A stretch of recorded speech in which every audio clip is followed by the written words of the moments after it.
This was my second train ride of the night. The way it started didn't promise anything better than the last one.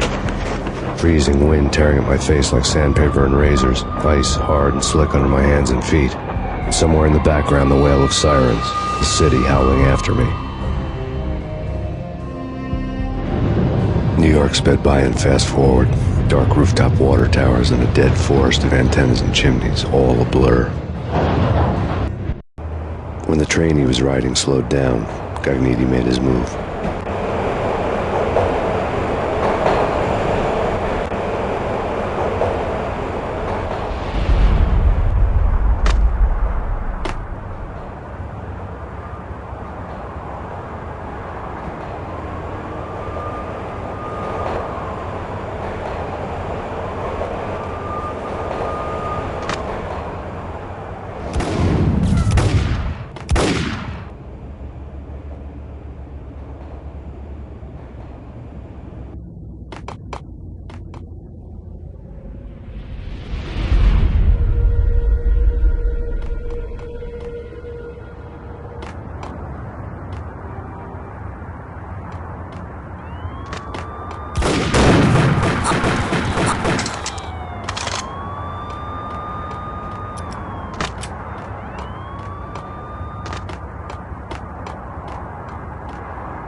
It's Payne! He's coming down the stairs! Shoot the bastard! Okay, boss, you got it. No problem. All right.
Max Payne has nowhere left to go. We are very close to capturing him. You'll get a full statement then. Right now, I've got better things to do, ma'am.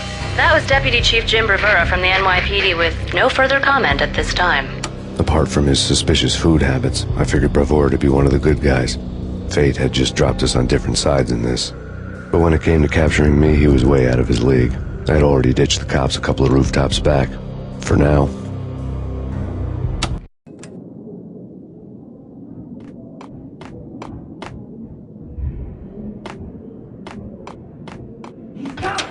I can hear him. Ready? Keep your guns pointed at the door.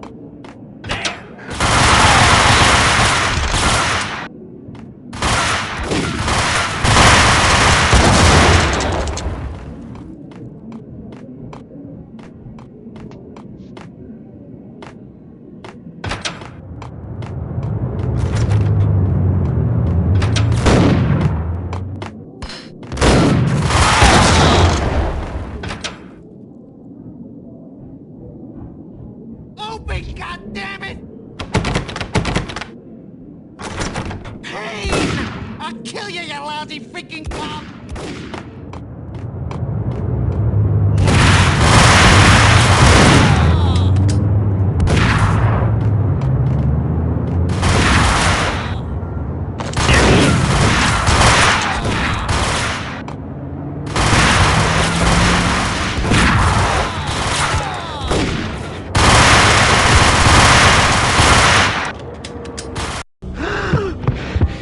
Cogniti ran out of steam in a dead-end alley with steam boiling out of the sewer grates like all the fires of hell were burning high beneath us.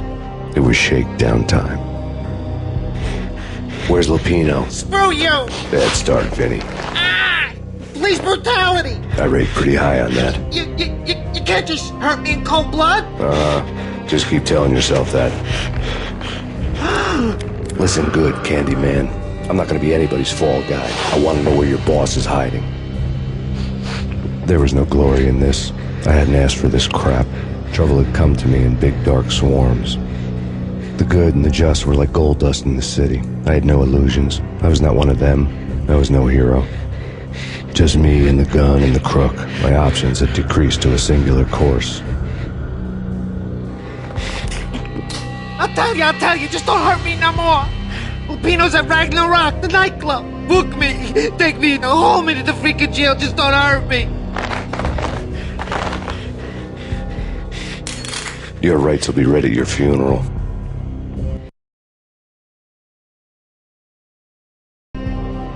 Ragnarok was Lupino's private nightclub, a den of drugs built into an old theater. I knew what waited inside. V-head junkies ready to explode in random acts of senseless violence. And Lupino's goon squad, the worst stone-cold killers this side of hell. Ragnarok was as inviting as a headache, flickering and flashing to a machine gun beat. The belly of the nightclub was a gothic theme park that began with bondage games and led to the nasty stuff from there. As subtle with its dark message as a cop killer bullet through the heart. Like father, like son, just like Jack Lupino.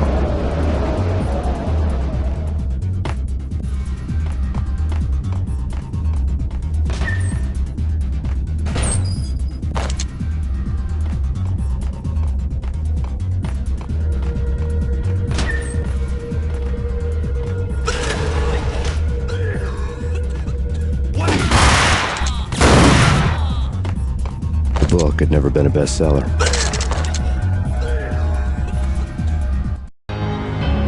Given the setting, I was surprised to find that somebody had been passing time reading. The paperback was entitled, The Age of Murder and Storm. The blurb on the back mentioned Norse mythos and Ragnarok, the end of a Viking world with a terrible winter that covered the earth in ice, when vile crimes were rampant and all humanity lost. I could see how somebody impressionable might get it into their head that we were at the end of time. I was also beginning to see what the nightclub and its owner were all about.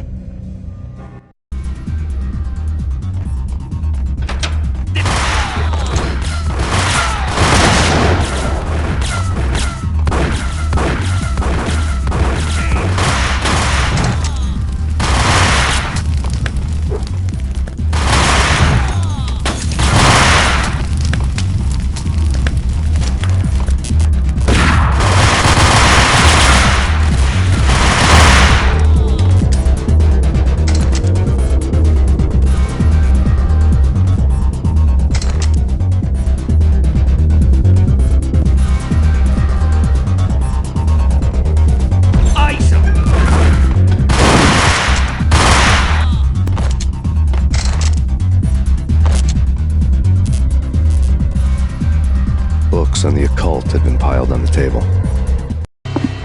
The room was stacked with light reading, such as Necronomicon, Witchcraft, and Paradise Lost. Old exotic titles like Malleus Maleficarum and De Umbrarum Reini Novum Portus. Books with pentagrams on their covers, all dealing with the occult and the infernal, lying between stacks of horror videos and a couple of Ouija boards. The only thing I could take seriously was the thought of Lupino taking it seriously. He had been spending a lot of time getting intimate with the guy downstairs.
Karaoke never was my scene.